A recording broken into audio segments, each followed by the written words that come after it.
Bonsoir à tous. Oui, c'est le soir, la luminosité a changé, alors j'espère que ça va pas trop vous gêner. Bon, de toute façon, c'est pas très grave.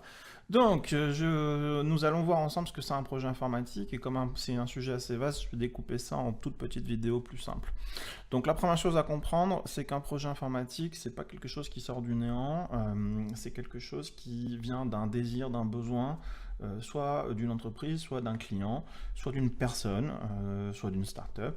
Donc voilà, l'idée c'est que on veut faire quelque chose, on a besoin d'un outil informatique, et on ne va pas se pointer, parce qu'en fait ça paraît bête, mais il faut comprendre un peu comment ça se passe dans la vie de tous les jours. On ne va pas se pointer, voir des informaticiens et leur dire hey, salut, je voudrais un site, donc je t'explique, je veux qu'il fasse ça, ça, ça. Bon, bah tu codes et tu reviens me voir. Donc c'est beaucoup plus compliqué que ça. En fait, il y a toute une phase qui s'appelle la phase d'expression du besoin. Donc pendant cette phase, la personne qui veut faire le site va devoir, de façon claire, précise et détaillée, expliquer ce qu'il veut avoir comme résultat.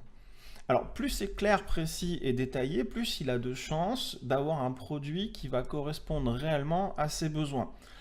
S'il y a des zones de flou, il a des chances de ne pas réussir son projet informatique. Alors il faut savoir, à titre d'information, qu'environ 50 à 70% des projets informatiques sont des échecs. Je ne sais plus où j'ai trouvé le chiffre, je vous invite à chercher sur internet, vous tapez failure informatic project, un truc comme ça, et vous allez trouver les chiffres. Alors, qu'est-ce qu'on appelle un échec sur un projet informatique? C'est pas juste que on lance un site et il n'y a rien qui marche. C'est par exemple que le site va sortir 6 mois, 1 an après la date prévue. C'est que le site n'a pas toutes les fonctionnalités qu'on avait imaginé qu'il aurait. C'est que le site n'est pas exactement comme on voulait qu'il soit, ou que le site ne réussit pas à toucher l'audience qu'il avait prévu de faire. Donc voilà, c'est très très important de bien spécifier ce qu'on veut. Je vais vous donner quelques petits exemples à titre informatif pour que vous preniez conscience des choses, et ça vous servira quand vous, j'espère, vous exercerez ce métier. Donc par exemple, moi j'ai un client qui vient me voir et qui veut un site. Il ne me précise pas que ses utilisateurs sont des gens très âgés, qui utilisent des très très vieux ordinateurs qui ont 10-15 ans. Alors moi, de notre point de vue, quelqu'un qui a un ordinateur de 10-15 ans, c'est même pas possible. On n'imagine même pas qu'un ordinateur puisse tenir si longtemps.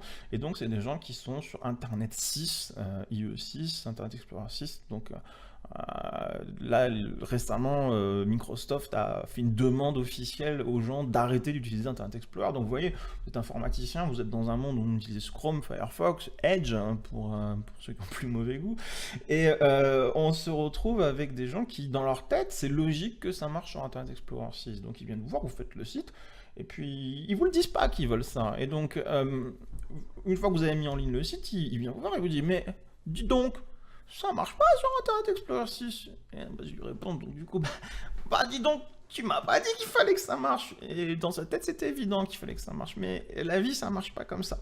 Donc voilà, pour récapituler, des gens qui ont un besoin, qui doivent exprimer le mieux possible leurs besoins. Et vous allez voir, c'est là qu'est toute la difficulté. Parce que c'est toujours pareil, c'est humain. On a toujours l'impression de bien avoir explicité son besoin. On a toujours l'impression d'avoir fait le maximum pour ça. Mais c'est jamais assez en fait. Et rares sont les gens qui sont capables de vraiment bien exprimer leurs besoins. Voilà.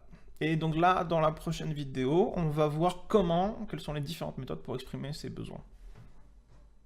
Merci d'avoir écouté et à bientôt.